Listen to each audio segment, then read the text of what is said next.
Olá, estudantes! Eu sou o professor Robson Anselmo Tavares, professor de língua portuguesa, e hoje, juntamente com a nossa professora de Libras, a professora Joyce, vamos aqui dar uma aula excelente para vocês sobre variação linguística. Professora, chegue batendo, professora. Professora, só uma pergunta: como é que é em Libras variação? Língua portuguesa? Então vejam só, é isso aí que nós vamos aprender hoje. Vamos conhecer um pouco sobre variação linguística e a norma padrão. Será que uma língua ela se realiza de forma uniforme? Será que existe essa uniformidade? O Brasil, um país continental, será que a língua portuguesa ela é falada do mesmo jeito de norte a sul, de leste a oeste? Lembrando a todos que o português é a língua oficial do Brasil, mas nós temos outras línguas também faladas em nosso país, como as várias línguas indígenas. Então nós temos várias línguas indígenas, temos o português e outros povos que aqui estão. Lembrando que todos são brasileiros e temos que ter o quê? A questão do respeito, lembrar da Constituição Democrática. E é isso aí. Então, na aula de hoje, vamos debater um pouco sobre variação linguística, norma padrão, norma culta e a questão do quê? Do regionalismo. Mas antes disso, vamos agora para o nosso pensamento do dia, a nossa reflexão. A reflexão que eu trago para vocês é esta figura. Vejam só, aqui nós temos o que é? Nós temos a bandeira brasileira e a variação linguística. Nesse caso aqui, podemos analisar muito bem o que? O português que está na boca do povo, o português brasileiro, o português com um substrato brasileiro. Então vejam só, variação linguística, a boca do povo, ou seja, o português que se realiza. E lembrar que o Brasil é um dos países do mundo que fala a língua portuguesa. Mas o que será a variação linguística? Nós vamos conhecer. Então, peço para vocês olharem essa figura aqui e observarem essa reflexão. Português, variação, a fala, a língua do povo, a norma padrão, a norma culta. E lembrem-se, a língua portuguesa é o idioma oficial do Brasil, mas nós temos outros povos. É sempre bom lembrar disso. Mas na tela trago para vocês outras reflexões. Olhem só o que é que nós temos aqui. Esse texto, retirado da internet, está mostrando o quê? Palavras de várias regiões do Brasil. Só um momento. Professora, por favor, Joyce, eu gostaria de saber como é que é o regionalismo. Como é que se escreve? Regionalismo em Libras, olha aí. Então, olha, o regionalismo justamente são essas realizações linguísticas que marcam o quê? A questão de uma região é quando a gente abre a boca e a gente entende se uma pessoa é pernambucano, é gaúcho, é acreano, é de Roraima. Então é isso aí. Vejam só, olhem só as palavras: guri, mano, oxente, uai, abestalhado. Essas palavras que estão aí na tela são palavras que representam as diversas regiões do nosso país. E lembrar que o nosso país, não é isso? A República Federativa do Brasil, nós falamos o português, e lembrar sempre de que do respeito. É importante, olhando para mim agora, é importante lembrar que o regionalismo, o sotaque, devem ser o quê? Respeitados. É uma questão de cidadania, democracia. Quando alguém abre a boca e você entende se ele é do norte, nordeste, sul, sudeste, centro-oeste, quando a pessoa abre sua boca e nós entendemos que ela é de uma determinada região, nós temos que ter o respeito, porque, antes de tudo, é importante lembrar que existe o preconceito linguístico. O que é o preconceito linguístico? Que nós temos que lutar, porque no preconceito linguístico também há o preconceito regional. Porque alguém fala com sotaque gaúcho ou nordestino de Pernambuco ou Ceará ou do norte, centro-oeste, todos são brasileiros. brasileiros e o respeito à democracia. E é isso aí, a língua portuguesa. Então, mais uma vez, olhando na tela, olhem só algumas palavras que estão representando as diversas regiões do nosso país. Aí nós temos palavras que representam o Nordeste, o Centro-Oeste, o Sul e o Sudeste. E vamos adiante, vamos conhecer mais. Trago para vocês, olhem só que nós temos aqui uma tirinha de Chico Bento. Antes de passarmos para essa tirinha, eu gostaria que vocês olhassem para mim e entendessem uma questão. Chico Bento é uma criação literária. Chico Bento está representando justamente um determinado grupo social que mora em uma determinada região social, certo? Regional, aliás. Não é de forma alguma um estereótipo, é apenas uma representação. Existem trabalhos até de faculdade, de colégio, que pedem justamente para as pessoas corrigirem a fala de Chico Bento. Chico Bento é uma criação literária. Nós, professores, levamos para a sala de aula as tiras de Chico Bento e de outros para mostrar justamente essa riqueza regional do país. Então vamos lá, acompanhem comigo na tela cheia aí, vamos conhecer os personagens de Chico Bento. Chico Bento conversando com seu amigo e a conversa nós temos: eu é que não posso nem pensar nisso. Aí quem me dera. E aí o colega diz: eu vou ter que estudar muito até me formar numa universidade. Daí vou arrumar um trabalho que ajude as pessoas a viver melhor. Vejam só, nessa representação de Chico Bento, nós temos palavras típicas de uma determinada região. Essa questão é justamente para mostrar essa riqueza que nós temos. Então, quando a gente fala em regionalismo, quando a gente fala em sotaque, estamos falando justamente de representações da língua portuguesa, certo? Na verdade, são as variações da língua portuguesa. Existe o padrão é aquele que nós o encontramos nas gramáticas, por isso, gramática normativa. Lembrar, por exemplo, nós que somos nordestinos, nós conhecemos muito bem o que? As músicas, o forró de Luiz Gonzaga, o baião de Luiz Gonzaga. E lembrar que Luiz Gonzaga, na sua célebre música Asa Branca, ele coloca termos da região de onde ele veio. Então é justamente mostrando isso. Nós encontramos Chico Bento, o sotaque próprio da questão do Sudeste, nós temos Asa Branca, que representa justamente esse sotaque pernambucano, nordestino. Nós temos o carimbó lá no norte. Tudo isso mostrando essa riqueza. E é importante sempre lembrar que quando a gente fala de Chico Bento ou de outros personagens, são criações literárias e não de forma pejorativa. E é importante lembrar disso. E lembrar que nós temos as variações. As variações linguísticas, elas podem ocorrer de forma regional, pela questão da faixa etária, e nós temos também por classe social e temos o jargão. Quando falamos jargão de teor profissional, que nós vamos conhecer. E é isso aí, e vamos caminhando. Quando a gente fala na tela, norma padrão. O que é norma padrão? Devemos nos lembrar de que a língua é mutável e vai se adaptando ao longo do tempo, de acordo com ações, necessidades dos falantes. E é importante lembrar também que a língua, nós encontramos justamente a seguinte questão, a variação histórica. Já perceberam em novelas ou filmes brasileiros que mostram o século XVI, o século XVII, já perceberam termos que eram utilizados naquela época que hoje já não são mais? Por exemplo, vós-me que hoje nós utilizamos você. E até mais, vai chegar só ser se.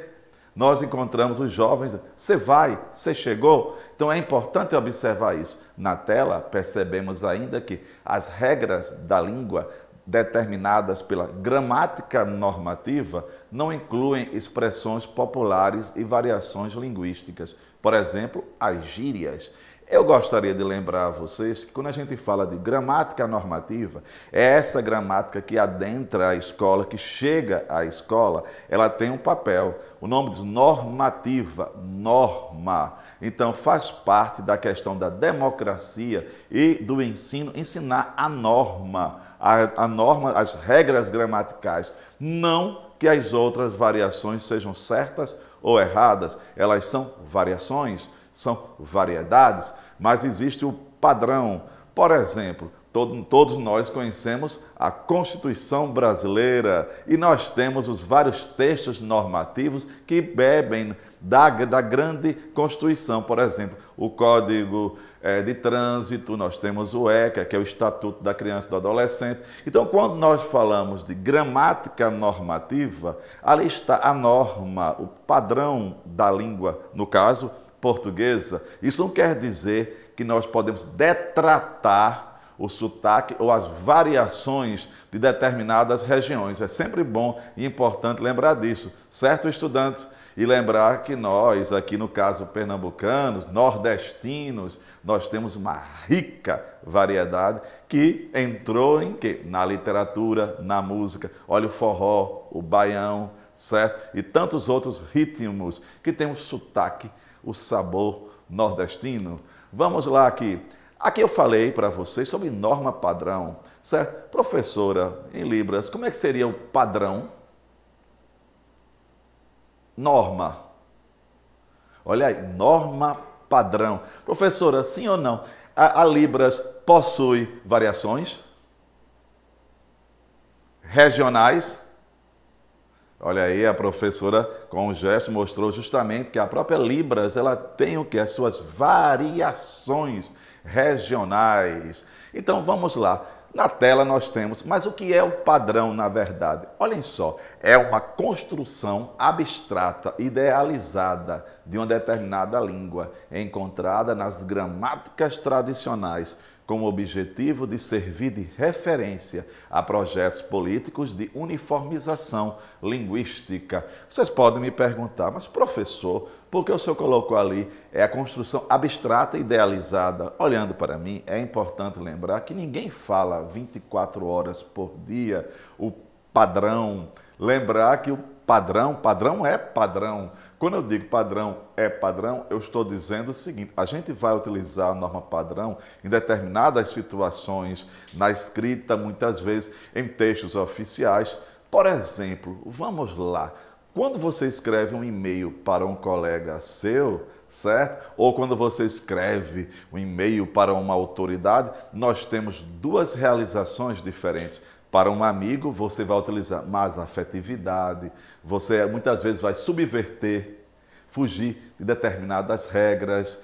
Agora, quando vamos escrever ou falar com uma autoridade, utilizamos o padrão, aquilo que é colocado na gramática normativa, e que essa gramática ela entra na escola por uma questão de quê? De cidadania, para que o estudante conheça o padrão de sua língua, certo? Como eu já falei, a língua portuguesa, mas lembrando sempre que nós temos outros povos que falam suas línguas no Brasil, como os nossos irmãos, os indígenas, certo?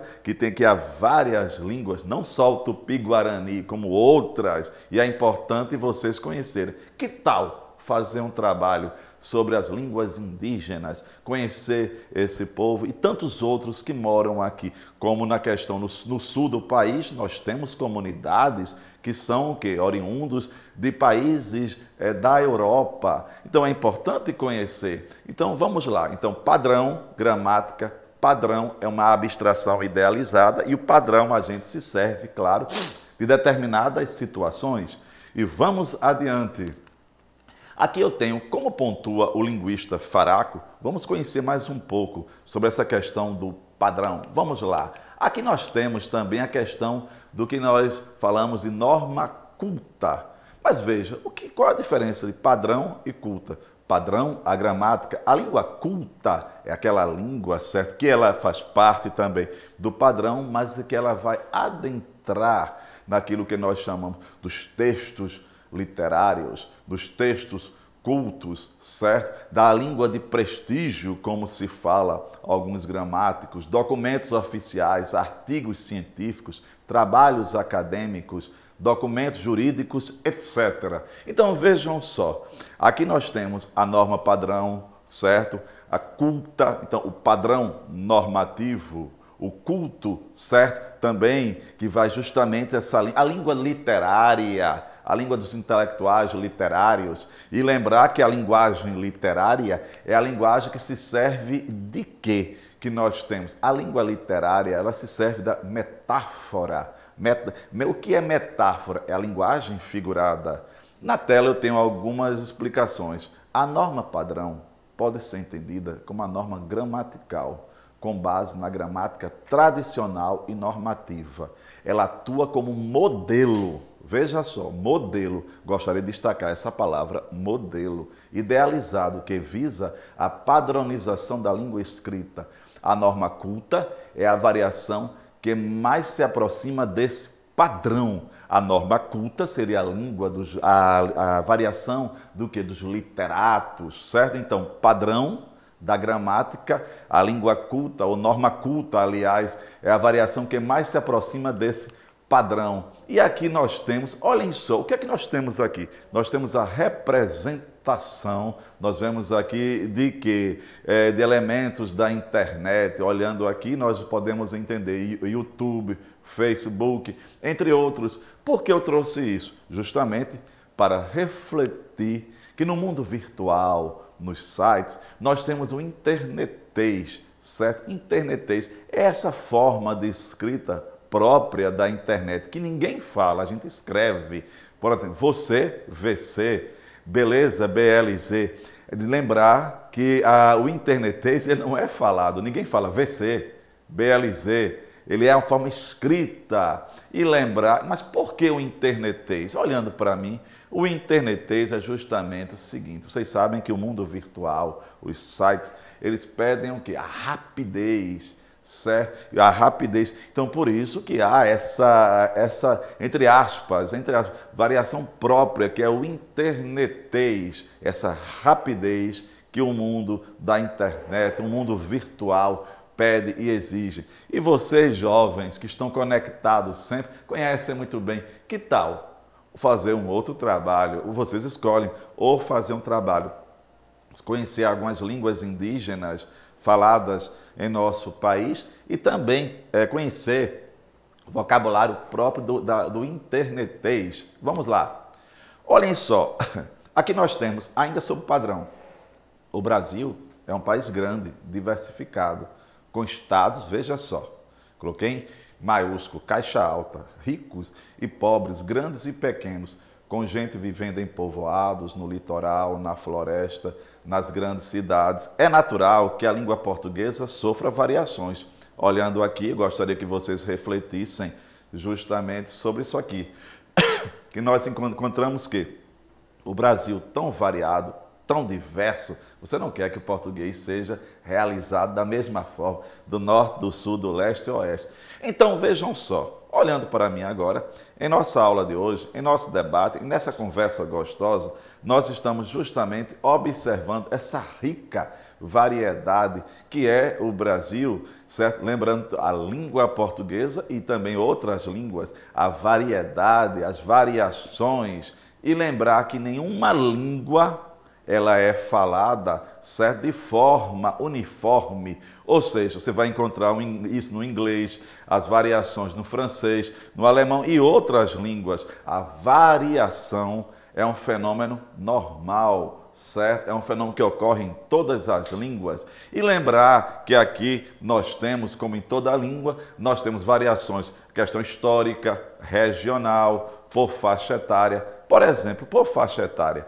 Já percebeu que o seu avô, o seu bisavô, ele tem certos vocábulos diferentes do seu? Muitas vezes ele fala e você diz, como é que é, vô? Repita aí, por favor, essa palavra, me explica essa palavra. E o mesmo acontece, ao contrário, com vocês também.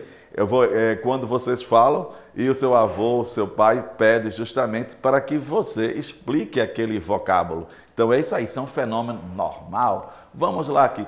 Por exemplo, olhem só aqui as variações. No caso, nós temos a norma padrão. Olha aí, Brasil e Portugal. Importante lembrar, olhem só, Brasil e Portugal falam predominantemente o quê? O português. No Brasil, alguns exemplos, açougue. Em Portugal, talho.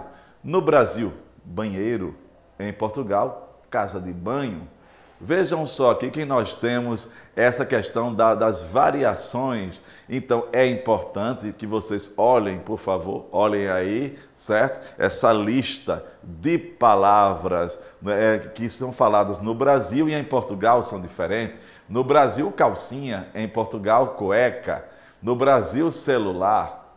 Em Portugal, telemóvel. Aqui, então, tudo isso aqui, nós encontramos justamente o quê? As realizações que são diferentes. Então, eu gostaria que vocês observassem isso para vocês entenderem. Por exemplo, a última palavra, no Brasil, trem. Em Portugal, comboio. Então, vejam só. Então, isso aqui são alguns exemplos. E lembrar que tudo aí é o quê? Português. Português do Brasil, português de Portugal. Nós temos também Moçambique, Angola, Guiné-Bissau, o Timor-Leste, outros países que falam a questão do português. Seria muita pretensão achar que o português do Brasil é igual ao português de Angola e de Portugal. A língua é a mesma, mas existem variações próprias em cada país. Como nós vimos aí, né?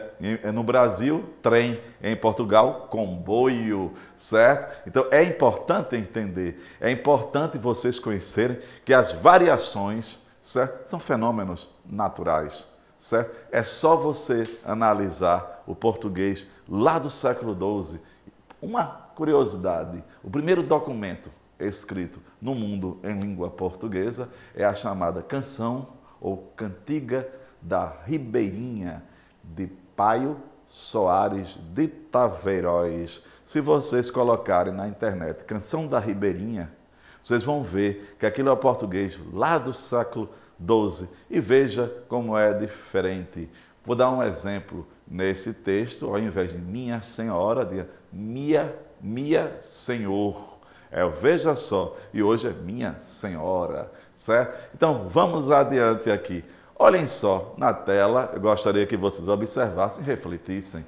Nós temos aqui a linguagem formal e informal. Na formal, nós temos aqui a ideia de quê? De uma palestra e de um debate. Na informal, uma conversa entre amigos. Lembrar, quando a gente fala formal e informal, é a seguinte questão: existe a língua própria na hora própria. Ninguém vai falar com o português formal numa praia e nem vai utilizar o português informal em uma formatura. Então, é justamente o formal. E o formal quem vai dizer é o contexto. Eu finalizo lembrando a vocês que a nossa aula de hoje, nós tivemos aqui esse contato gostoso sobre as variações. A nossa professora Joyce mostrou justamente que na Libras também existe. Existe ou não existe, professora, variações? Então, olha aí, Libras existe o que? As variações. Estão vendo que nenhuma língua ela se realiza totalmente igual ao padrão?